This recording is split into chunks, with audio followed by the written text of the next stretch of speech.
নমস্কার বন্ধুরা, ইতিস কিচেনে আপনাদের স্বাগত জানাই। আজকে আমি পুনকো শাকের রেসিপি আপনাদের সঙ্গে শেয়ার করতে চলেছি।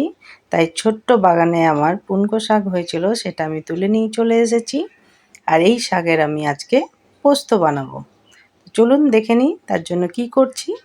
প্রথমেই আমি এই পুনকো শাকগুলো কেটে নেব। তারপর পোস্তর মতো আলু কেটে নেব একটুখানি। তারপর একটা বাটিতে আমি 50 গ্রামের মতো পোস্ত আর 4টের মতো কাঁচা লঙ্কা আমি পিষে নেব। এবার একটা কড়াই আমি সরষের তেল নিয়েছি, যার মধ্যে আমি পেঁয়াজ কুচি কেটে রেখেছিলাম একটা, সেটা আমি দিয়ে দিলাম। আপনারা চাইলে এটা 5 ফোড়ন দিয়েও করতে পারেন। এবার পেঁয়াজটা যখন ভাজা হয়ে গেছে তখন আমি আলুটাকে দিয়ে দিলাম। এবার আলুটা আমি একটু নেড়ে ঘেটে নেব। তারপর স্বাদ অনুসারে নুন দিয়ে দেবো এর মধ্যে। তারপর এটাকে একটু ভালো করে ভেজে নেব। দেখতেই পাচ্ছেন আমার ভাজা হয়ে গেছে। এটা আমি একটু ঢেকে দেব 5 মিনিটের মতো, তাহলে আলুটা তাড়াতাড়ি সেদ্ধ হয়ে যাবে। আমি লো ফ্লেমে এটা ঢেকে রেখেছিলাম। তারপর ঢাকা খুলে দেখুন আমার অনেকটাই সেদ্ধ হয়ে গেছে। তখন আমি পুনকো শাকগুলো এর মধ্যে দিয়ে দিলাম।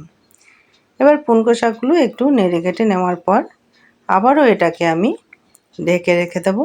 কিন্তু যখনই ঢেকে রাখবেন তখনই মনে রাখবেন এটা লো ফ্লেমে ঢাকলে খুব তাড়াতাড়ি এটা সেদ্ধ হয়ে যাবে। আমার নাড়াঘাটা হয়ে গেছে। এবার আরেকটু আমি এটা ঢেকে রেখে দেব। 5 মিনিট পর দেখুন আমার শাকের থেকে অনেকটা জল বেরিয়েছে আর আলুটাও অনেকটা সেদ্ধ হয়ে গেছে।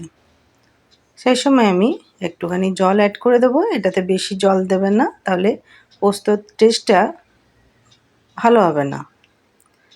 তাই একটু মতো জল দিয়ে আমি ফুটতে দিলাম আর ঢেকে দিয়েছিলাম। দেখুন ঢাকার পর কতটা জল বেরিয়েছে আর আমার পুনকো শাক আর আলু দুটোই সেদ্ধ হয়ে গেছে।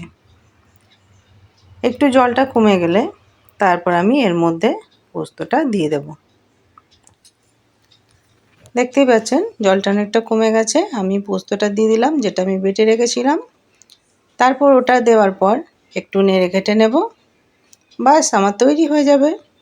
দেখতেই পাচ্ছেন দুর্দান্ত স্বাদের হয় এই পুনকো শাকের পোস্ত। একবার হলেও এই গরমে আপনারা ট্রাই করবেন, গরম ভাতের সঙ্গে দুর্দান্ত লাগে।